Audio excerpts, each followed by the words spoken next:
All right, and we are here with Attorney General Douglas Moylan. Doug, first of all, can you talk a little bit about? I know you on social media we've seen a lot of reports of alleged price gouging. Is your office actively investigating any cases, and to what extent? We have been right before the typhoon. We started the investigations, and right now we have about 38 investigations that are ongoing. We're actually meeting informally with the different merchants to see if we can get a resolution without having to exercise the statutory uh, powers and authority and obligations of the AG's office to protect our consumers out there. You had the category of price gouging, which is your classic price gouging within core 2 to 72 hours after core 4. And then you also have the overall umbrella that talks about unconscionable pricing. And of course, that's kind of amorphous on what is unconscionable, but that's up to the legislature left it up to the AG's office to convince the judges of what might be unconscionable. We're getting some good reactions out there from the merchants. I want to say the oil companies have been very responsive. We met with them yesterday. We'll be having a release very soon about the discount and rewards points that may have been lost because of the inability to use the credit cards and their computer systems during the disaster. We've got a lot of complaints against Payless, so we're hoping that they step up to the plate on trying to deal with some of the pricing questions that are going on. But there are 38 of them at this point, formal complaints. And when people come to us, we hope that they can provide us some evidence, even a statement on how much the price was before, and then what they saw and when they saw the price or purchased the item. So, sometimes prices are just what a Macy's charges versus a Ross charges.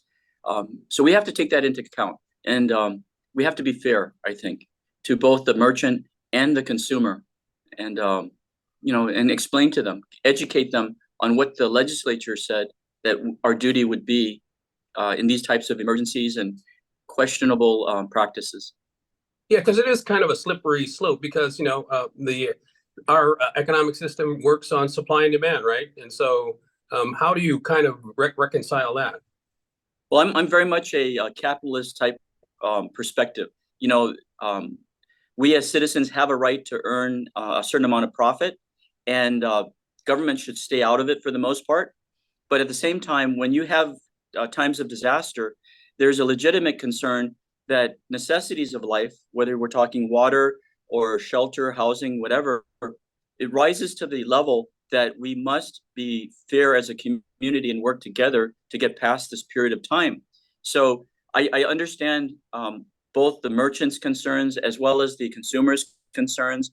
It's difficult also because many people think that price matching is what the rule is, and that's not the rule. So if you see it for less that cost you less, which is bargain pricing, right? You buy quantity, they buy in quantity sort of thing also. Their prices are normally cheaper. But if you go to like a supermarket, Payless, for example, it's a convenience of a full type of grocery store type situation. And that's why it's important for the merchants to cooperate with us because we also have a right to see what their costs were.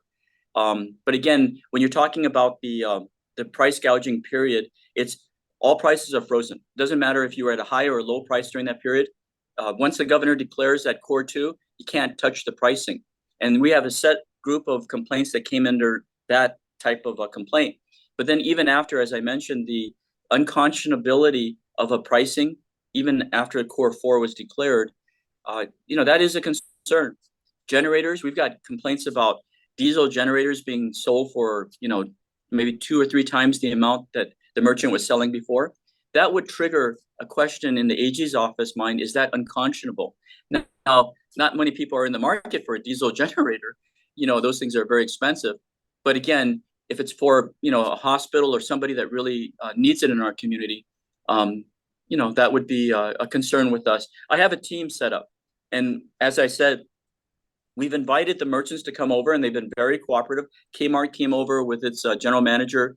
Payless, as I said, came over with their management team. So we're in discussions right now to try to make sure that these prices are fair and follow the statute. What recourse, if any, do consumers have if they bought prices that were determined to have been price gouging? there's a trouble, the damages that the statute provides for. There's equitable relief where you can go in and get the courts to put an injunction, like on the housing, the rental market sort of thing. But a lot of it's just a punishment in terms of damages. Now, of course, if we found that there was a violation, it wouldn't just be that one consumer. And that's the subpoena power of the Consumer Protection Act, that the AG can send the administrative subpoena for documents over, and we can track everybody that had been injured by that act, which would basically disgorge all the profits and put a punishment on the merchant of additional paying penalties for having engaged in an unlawful practice. All right. On another topic, and I know you can't talk a whole lot about it, but we are aware that you have subpoenaed records and documents from GPA and GWA for, I guess, an investigation for the grand jury. What can you first confirm that, and what can you tell us about that? I cannot confirm it. Right now, as I had mentioned before, our government corruption investigations, we do not speak of them. They're confidential, even outside the grand jury. These are sensitive matters that we want to be careful of, both the government officials' rights as well as the public's concern, to ensure that people were doing their jobs. And I will note that in general terms, we must recognize that there's a difference between mistakes and people that are paid very comfortable and high government salaries to do certain jobs for us as a community. And when systems fail, the Attorney General has a duty to make sure that those that are injured, which is in this case our community, was not injured because of somebody's gross negligence or failing to do their job. And in that respect, I think that too much suffering has occurred. It's still occurring right now. The loss of water, the loss of power, the inability of the government to quickly restore itself. And, I reflect a bit. I was 10 years old in 1976 when Super Typhoon Pamela hit us during the dry season. These dry season typhoons are not normal. We got hit with, in my opinion, something equivalent to what happened in Pamela. The difference is, for 47 years, our government has hardened its systems and recognized what happens when people lose water and people lose power. And they paid a lot of money to these officials to be prepared. And when so many systems fail, it was a cascade of failures that occurred. From my perspective as the Attorney General, from water to power to communications to fuel, the whole system collapsed. There was a communications blackout right after what I consider a super typhoon. And I welcome the public to scrutinize this government and get the exact figures on how strong that was. You hear typhoon being used. In my opinion, this was stronger than a typhoon when it hit Guam. And I've had communications with the general up north in Anderson, and their machines broke at a certain velocity of winds, which is similar to what I remember in Pangsangwa. One of the super typhoons in the past, their equipment actually failed because it was going so strong. But the Attorney General has the duty to make sure that government officials are following the laws, that these well-paid government officials that are paid high salaries are doing their job. And I will continue doing that as the Attorney General. And this is in relative to the amount of suffering I think is going on out there. It's obvious.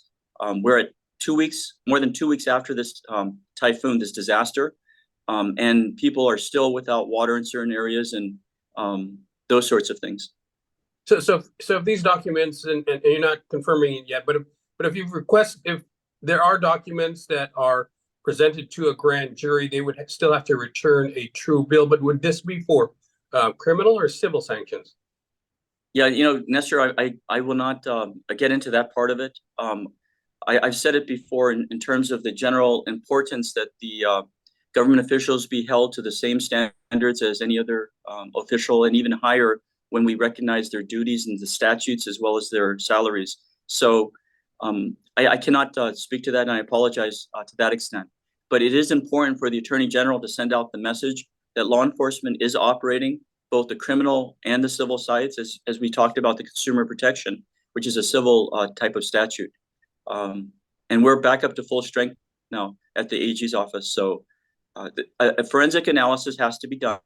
I welcome the Guam legislature through the oversight chairmen and chairwomen to conduct very extensive oversight hearings on what failed during the last 2 weeks. There's cascade failures that were going on, especially the communications, the inability of civil defense to inform us what happened immediately after the typhoon and the lingering period after that. All right. We'll be following this. Thanks a lot for your time, Attorney General Douglas Moylan. You're welcome.